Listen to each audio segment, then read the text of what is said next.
Hello and welcome to another episode of Fly on the Wall with Josh Hill. I am Josh Hill. My guest today is none other than the Italian cybersecurity recruiter himself, Mr. Luca Marzorati. Now, before I let him speak, I'm going to give a bit of background on who he is and what he's done. Now, Luca is actually trilingual after a recent travel. He speaks Italian very well, Spanish apparently, and English occasionally. He studied in Milan, double degree, communications and marketing, before moving to Australia in 2015, where he sold chemicals. No, not those kind of chemicals, the ones used in industrial parks. He started his recruitment career in 2018. He joins me now. Hello, my friend. Hello everybody, and thank you for having me here. Well, I believe this is your first time as a guest. Indeed. I'm actually pretty nervous, you know? You should be. You really should be. In front of the camera, I need to get used to it. You really should be. Oh, wow. What did I miss there? Tell me more.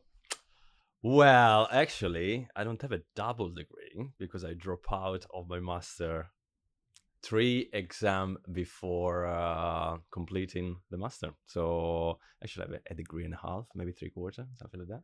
But let's say I have a double degree, that's fine. 1.98%. Yeah. Why did you fall out of doing that?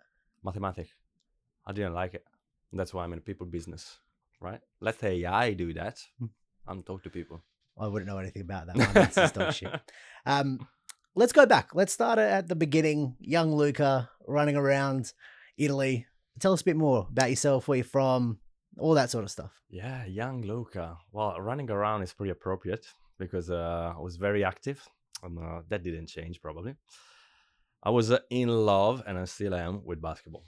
That's basically what I did all my life. Since I was like 4, put a big basketball ball in my hand, following my dad, like playing around.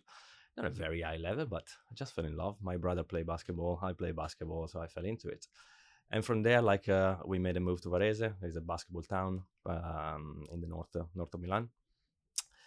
Did all the youth league there, and then even with my study, I paid my study through basketball, so that was good. And then put all my passion in it, and then I decided, okay, Italy is not enough for me, so let's make a move. Why not? Where? The further away I could go. So Australia. Why Australia? Why not?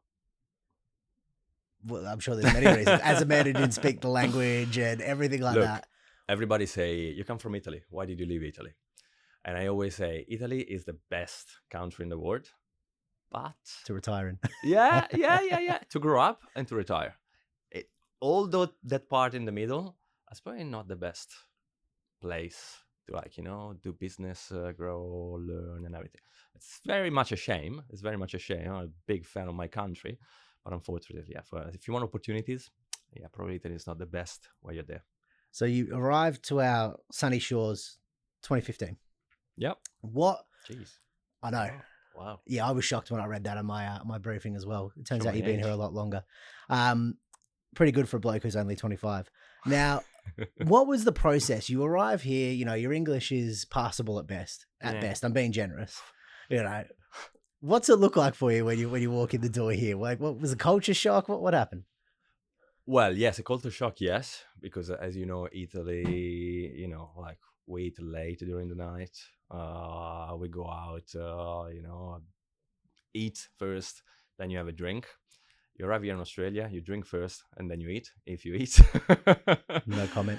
But yeah, it was pretty much a shock. To be honest, going out at 8:30 and most of the restaurant were closed already or closing down the kitchen. I was so many times I went to the 7-Eleven, eat a sausage roll or something, or a Maxi Bon. That was my dinner most of the time in the first 3 months.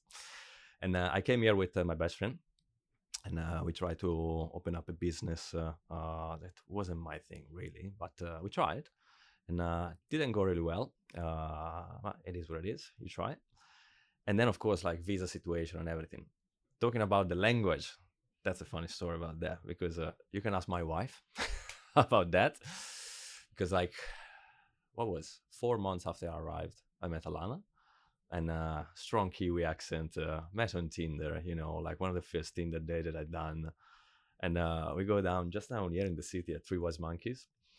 And I couldn't understand anything of what she was saying. Like very thick Kiwi accent, speaking so fast. And my English, as you say, was very, let's say, academic. Borderline. Yes. So just answering, uh-huh. Oh, yeah. And then she asked, you're not understanding anything what I'm saying. And I say, yeah. All right, yeah. You want to eat? I'll cook you carbonara, and then the rest is history. And then married. Yeah. Bam. The Yeah. carbonara is the key You to the see? heart. Man, carbonara is the way to the heart. And That's it. You know, not to insult Alana, but I still don't understand half the things she says. So That's a Kiwi accent. We- She's working on it. we joke that you thought you were getting an Australian passport and realized it was not the case. I know, right? I know. When I got the PR, she was like, "Oh, you're still here. Oh, that's good." So fast forward, you do odd jobs. You know, you're sitting there, you're you know, making ends meet as you do, you know, doing all sorts, and you can get into that. And then suddenly this drive, this change to get into the industry you're now in. Run me through a bit more about that process. Yeah. So you're right. You name a job, I've done it.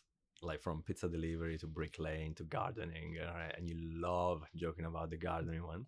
Digging trenches. Yep. Yeah, I literally done everything because I didn't have a visa. Nobody gave me a chance, basically. And I actually hated the way a recruiter were talking to me and then ghosted me. And I would never thought about like becoming a recruiter. But then more and more, there was one time that I think I interviewed with one recruiter in, I don't remember the name of the company at the moment, but anyway. And she was like, very good. She was very good. And at the end, like, I had this epiphany, and I asked her, like, how did you get into recruitment? Like, actually, well, she told me the story, and I was like, oh, that's interesting. And that's the moment that I started to think, maybe I should do it. Light bulb. Maybe I should do it. Yeah. Okay. Well done. And then we met good old Matt, and like friend of a friend, and he told me, you'll be very good in recruitment. And I was like, really? I mean, study communication, study marketing. I'm good with people. Usually I'm likable. Usually, that's what they say. And well, it turned out that you were the general manager of the Sydney office, right? Of this company coming from Perth. And you hired Matt. So Matt put me in touch with you, and the rest is history. Basically, 3 months after, it was a funny story about the first interview. Go on. 45 degrees, Sydney summer day. And I turned out with my Gilera runner, historical, classic. That's a scooter for those that It's don't a scooter, sorry. Yeah.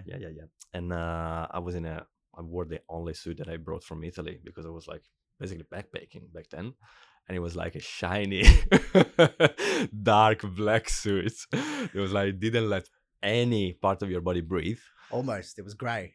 It was grey. Yeah, it was grey. Probably was the heat. It was like it was like a gunmetal grey. And I remember turning the corner of our office at the time and just laughing, going, look at this guy wearing a suit, 45-degree heat. I mean, overdressed, right? Yeah. And so, you told me that. All right, well, come on, let's go and have this conversation. And the rest, as we say, is history. Yeah, indeed. What has been now? 7 years? 8 years? March, yeah, 7 years. 2018. Yeah, that's pretty crazy. And that's where I started. Yeah. I wouldn't have hired me if I was you, but well, you gave me a chance, mate. I've been regretting it every day since. I joke and I jest. So look, you've had 7 years in recruitment now. Yeah. Which is wild because, you know, you were digging trenches only yesterday, still in my head. Here we go. Yeah, there's a photo somewhere which I won't share with any one of you with a phone taped to the side of your head. It's old school. We used to do it back then. It's not the same anymore. Exactly right. Don't judge us. No harassment. From there, you know, and not being able to communicate as well as you'd like to, frustration, etc. But giving it 150%, 200 at times, to culminating in you winning the best recruiter in the entire state in 2023. Yeah. Saucer Award. Now, I know that's like, you know, it's some people think that's great, some people don't. But surely for yourself, you look at that and go, that's an achievement in itself. Yeah, indeed. Look, I'm not a big fan of awards, as you know. Like, I'm pretty humble when it comes to that, actually. Pretty extrovert, but like when it comes to that, I like become shy. I'm like, oh, really? I won? Say it again. But yeah, it's been a journey. It's really been a journey. I mean, the main characteristic you need in recruitment, as we all know, is always right, resilience, right? And eager. And I had that. I was hungry. I was really hungry. I was like, I wanted to demonstrate that I could do it. Because the frustration, as you say, like communicating in the second language, doing a job that everybody does in their main language, basically always on the phone and like face to face. And like the main weapon that you have is communication. Like I studied that, but in my mother language, in Italian. And I was, to be honest, I was pretty good in that. Do it in English and not being able at the beginning to like finding the word that I wanted, having the vocabulary that I wanted, and all this kind of stuff was like very frustrating. But that drove me. That drove me like crazy. And the rest is history. I started like from the trenches, literally, in recruitment, like not literally. And started resourcing any kind of role. Got passionate about technology. All of my friends were in tech, so I got like very good mentor as well. And I got into cyber as well. And basically it was a love at first sight when I started to understand what cyber was. And it's like, I mean, I still don't know half of it because I'm not a tech person. I didn't study that, but I love it. I love the community component, like how everybody wants to help each other. Everybody want to raise awareness and all this kind of stuff. It's like, it's very fascinating for me. And it's been like a journey since then. And here you are. Does it still frustrate you? That kind of, does it still drive you that not proving people wrong, but the ability to say, yeah, I've done that. Yeah, big time. Yeah. It's always been like that since basketball. Since, I got alopecia since I was 12 and kind of like bullied, but not bullied. It always drove me like, you know what? I don't care. Like I'll do it. I'll do it. And I show you that I can do it and I'm better than you.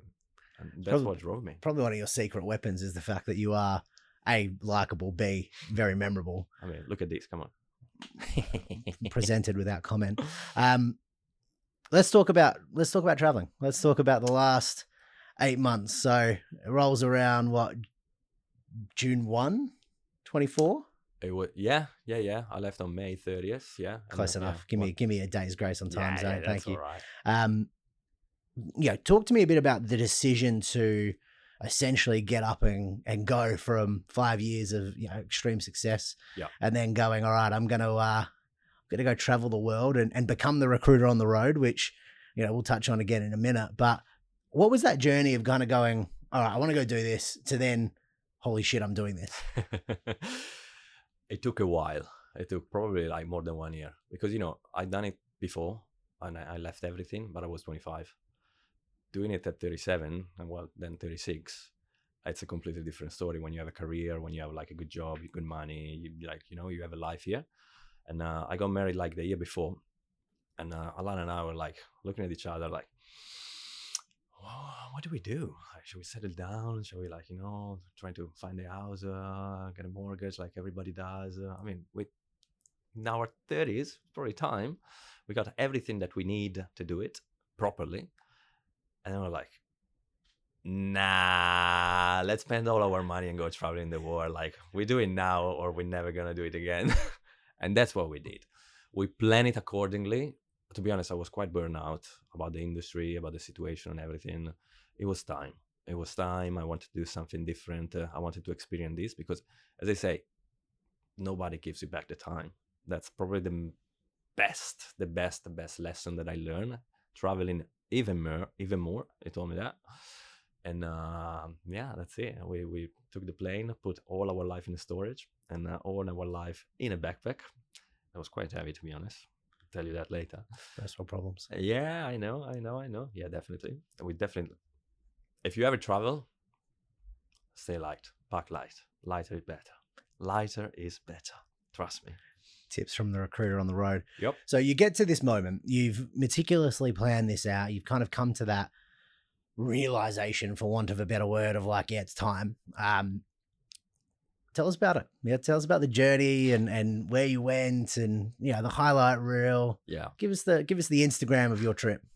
Look, it's a lot. I'm still far behind on the Instagram catch up, right? I'm doing the reel because, to be honest, I really appreciate like influencers these days because like the time that they put in like editing the video, choosing the photos, all the media, that's a full-time job, man. Like it's crazy. So Fair play to them. I don't think they do it themselves. Just Yeah, I no, that's think why they you pay handball good. it to Yeah, it. Yeah. you're right. That's why you pay Yeah. good people to do it. Yeah. That's fine. That's fine. But yeah, look, I've done a lot. I mean, we've done a lot. We basically done almost all Central America and South America in just 6 months. Every 3 days we were on the move. So everybody say, "Oh, enjoy the holiday." Yes, it was an holiday. Not complaining, but it was more an adventure.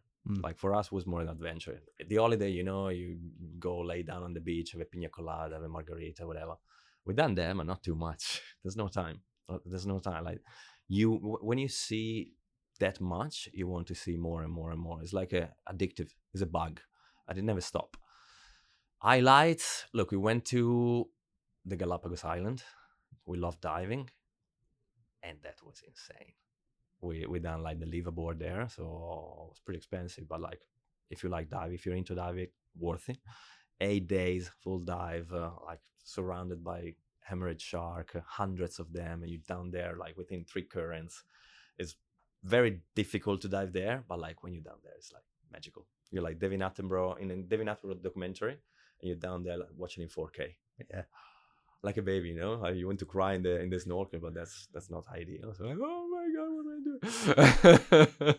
I didn't see the whale shark. Didn't turn up. We've got them here too. You can just go across the other side of the country. Exactly. I know that was really high on the list, and you saw some other pretty impressive shit too. And I say that in the sense of like, I saw some shit. we'll get to that. Yeah. We'll get to that. I know there's stories that the people will give the people what they want. They want to hear the bad stuff too. All right. Yeah. PG rated? No comment. You went wonder chasing. Yeah, I did. I actually saw 5 out of 7. It's pretty crazy, isn't it? Go on then. So first one, Machu Picchu, Chichen Itza. Well, first one, the Colosseum, because I'm flying to Rome, so for me it's pretty easy, right? Been there, done that, yeah. Exactly. Machu Picchu, that is probably the best I've seen. Like when you get there, it's like stunning. Chichen Itza in Mexico, Rio de Janeiro, the Cristo Redentor, that I really don't understand why. Sorry, Brazilian friend, but I really don't understand why it's one of the wonder of the world. It's just big. Now, the scenery is amazing, but like, no, there's way better stuff in the world, to be honest. What did I miss? And then at the end, like just before coming back to Australia, was the Great Wall of China. That is impressive. I really loved it. Bloody freezing. Like, never go to Beijing in winter, but -11, mate. It's the most Luca thing I've ever heard. Did you have clothes and stuff? Were you prepared? No, absolutely Of course not. Yeah, typical. So, all right, we've talked about the good stuff. We've talked about the highlight reels and sitting on a beach, drinking pina coladas, etc. By the way, I don't think you're going to get much sympathy for, I had to move a lot. It was tough. I know. Yeah, just so you're aware. Sorry about that. Don't be. Not sorry. What about, the stuff that people want to hear, the scary stuff, the stuff that kind of shocked you, not the low lights, because that would give it the impression that it was bad, right? But the stuff that maybe was a bit, oh shit. I'm sure there's a few oh shit moments. Have you ever been to Central and South America if you ever been gun pointed? No. Held up at gunpoint? Yeah, that's it. That's what I mean. Like, the language, that's it. See? Yeah, so Mexico is probably one of the best places in the world. Unfortunately, it's quite tricky to be there. Let's put it that way. A bit sketchy, all right? So this happened all in the same day. Probably the planning wasn't great because like we crossed the border from Guatemala to Mexico on a bus. And it was like a big protest in Guatemala.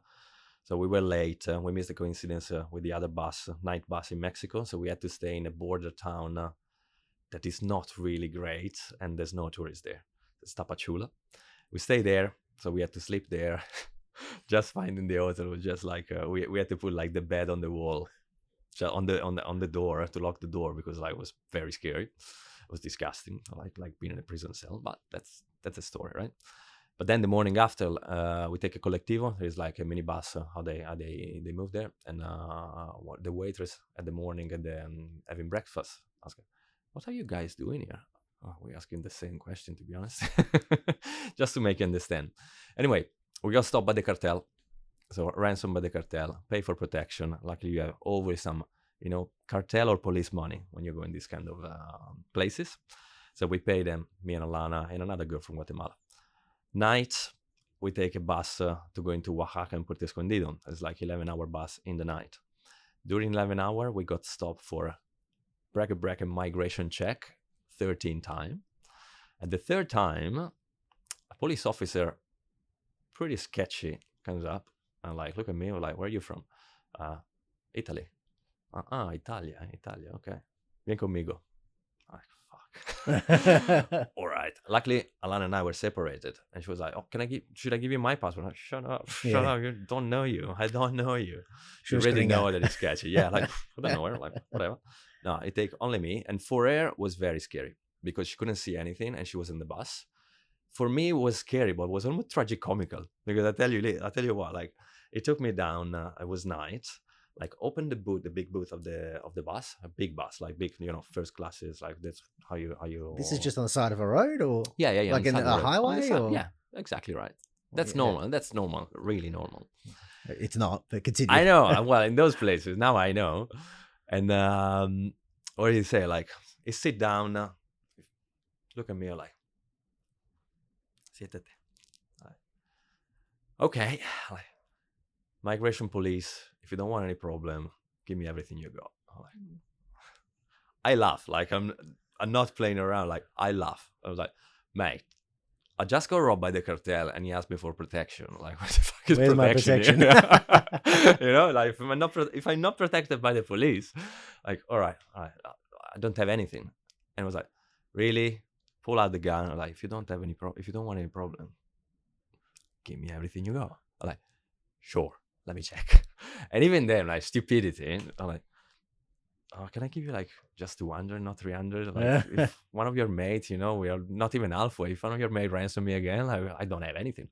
Give me everything. All right, take it. Like, bueno, va con Dios. I go there, like Alana was crying, like, what happened? I was like, look, just got ransom at gunpoint. And like, ooh. So yeah, that's normal Mexico. But to be honest, you can feel that the state is in a bad situation, unfortunately, because like most of the people are great, but yeah, everybody tries to screw you. You need to have like 8 pair of eyes, always aware.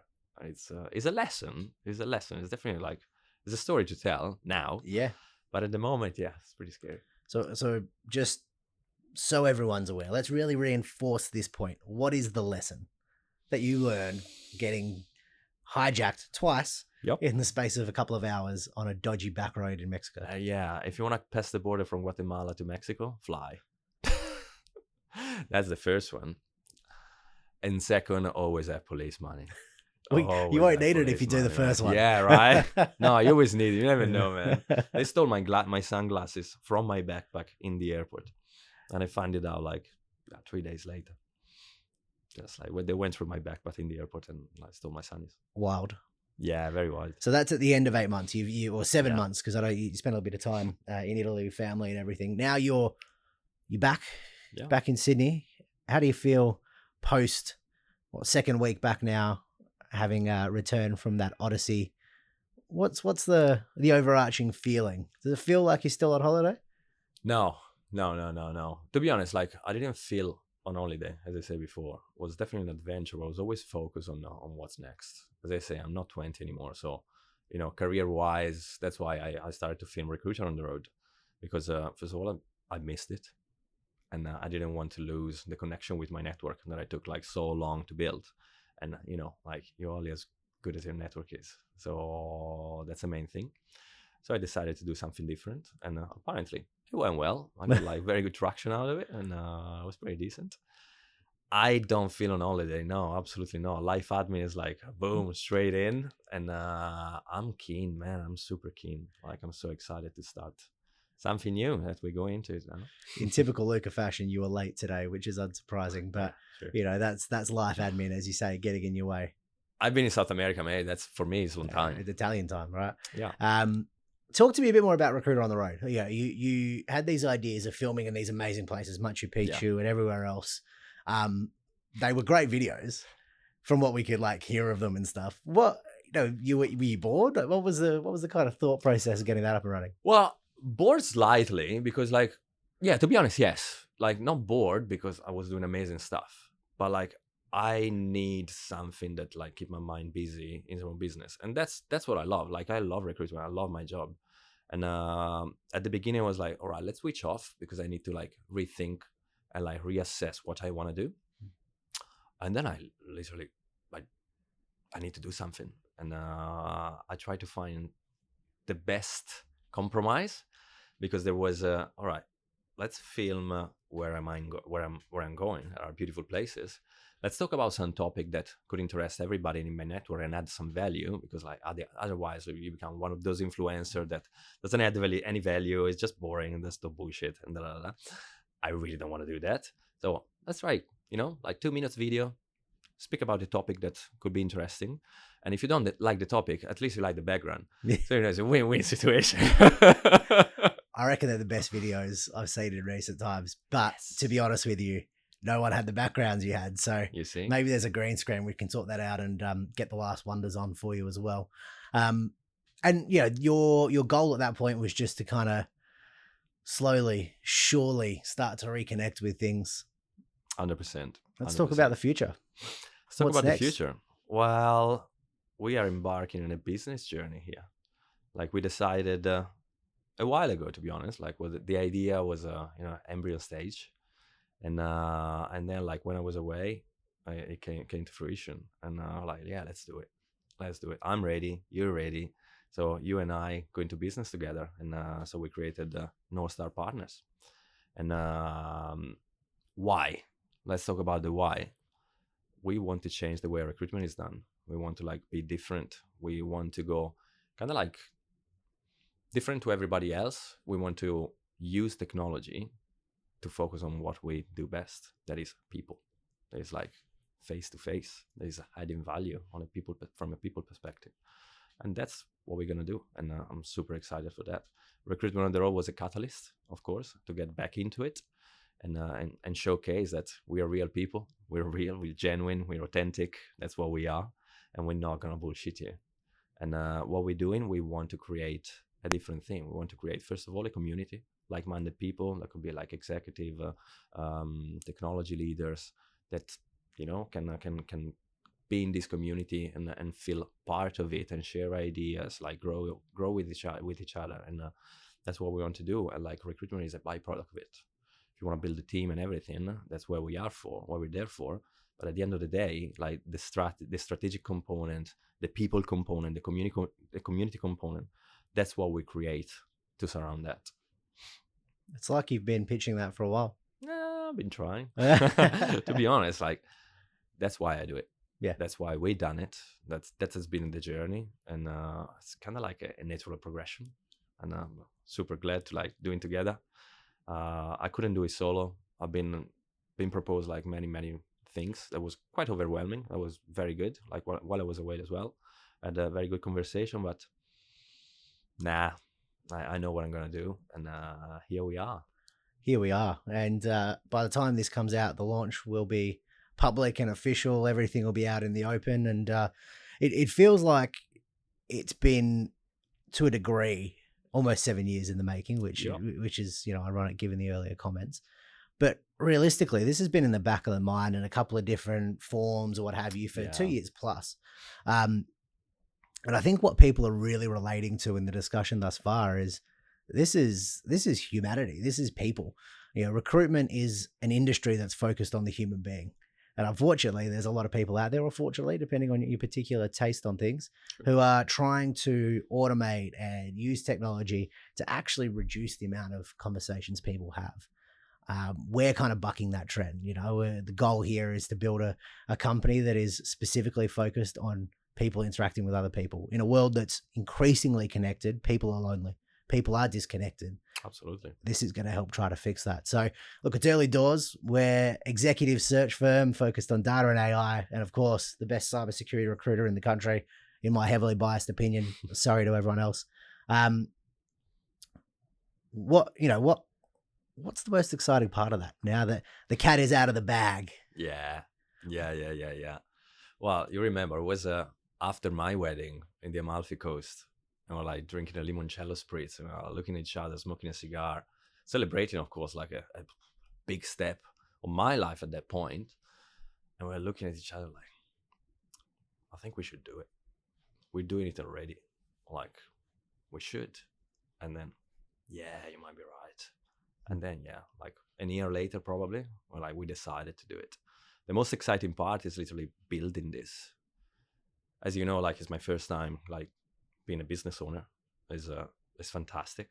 Like everything, all the elements, you are in power of it. And like, it's literally like making something that is yours. Molding it. Yes. From clay. Yeah. Yeah. You feel like Prometheus, you know, like molding the humanity. No. Kidding. Let's not go into mythology here. It's very exciting. Like that's all in all, it's like all the process, as you know, as the Mamba say, I enjoy the journey. It's the process. It's not the destination, because destination, you know, it can take you many places, and that's what I done traveling. It's very, very relatable. It's like you enjoy the journey, and so far, man, amazing, super excited. 2 weeks in, he's loving it. I know. Let's say 4. No, I think you've nailed the importance of timing, right? And yeah, for the last 6 months, I was out doing other things and consulting and other bits and pieces, and always keeping an eye on recruitment, but not doing it so explicitly. And what I kind of came to realize is recruitment is the single best and single worst job in the world. Right? There is nothing that brings value like good recruitment and getting the right people in the right positions and seeing the impact that has on lives. Champagne or razor blades, isn't it? Well, look, we're hoping for more champagne than razor blades, so. But there's always a few, unfortunately, in the recruitment. You're off the alcohol at the moment, aren't you? Alcohol-free champagne, maybe. Oh God, no. Yeah, really exciting stuff. Really exciting Let's stuff. Get the oysters, fine. So, what's next? Let's talk about the plan. Let's talk about what you're 2 weeks in. What do you want to do in 2 months, 6 months, 12 months? How do you envisage North Star and where it goes from here? Because I'm gonna put a note in this, and we're gonna look at it again in 12 months' time. We're gonna look at the script. Look, first of all, making a big impact. Making a big impact, it means both from a marketing perspective, because at the end, what we do, like most of it is marketing, and then like making a real impact in terms of like, you know, changing the industry, raising the industry, and where we want to be. We want to go big, man. We're gonna go all out on this. Like the plan is growing. The plan is growing straight away. We want to like get some. To be honest, I got like many advice from a friend, business owner, mentor, etc. And they say like delegate your 80 and focus on your 20. Yeah. So what's our 20? People. What's our 80s? All the components, all the shit that come with you, right? Yeah. So whatever would be marketing, digital marketing, content, all this kind of stuff, we try to delegate it as much as possible, using AI, using technology as a catalyst and not as a destination. That's a video of the recruiter on the road that I done, and so we can really focus on making the community better.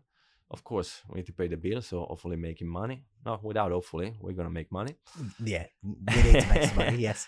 And at the end of the day, like what we want to do is also bring in the executive search process into recruitment wholesale, and because if I see the future, and we talk about this like multiple times, the mid-level, low-level is going to be automated, or is going to be like done internally, like in a way easier way than it was done before. So it's not anymore the boiler room with like 30 recruiters that call you, hey, you got a job, I can feel it. It's an English accent. Why are you doing that?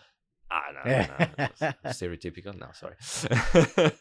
It sounds like a very good impression if you want to. So it's nice. But yeah, we want to change that view. And so we want to focus on the executive stuff, the strategy, because you can't replace that. You can't replace that with tech. You can't replace that with a bot. Maybe in the future, but we're long way from that. And so we want to focus on that and bring that to reality and in the recruitment process also. Couldn't have said it better myself. He's back. His diary is free. Book him in. He needs to do some work. Book him in. Any final thoughts from yourself, my friend? Any final thoughts? Well, I'm excited, but if I can give an advice to anybody at my age or even younger or all this kind of stuff, like if you have time, like make it worth it. Go see the world. Go see the world, but if it's not your calling, you don't need to like go and see South America and like speak with friendly Mexican police officers.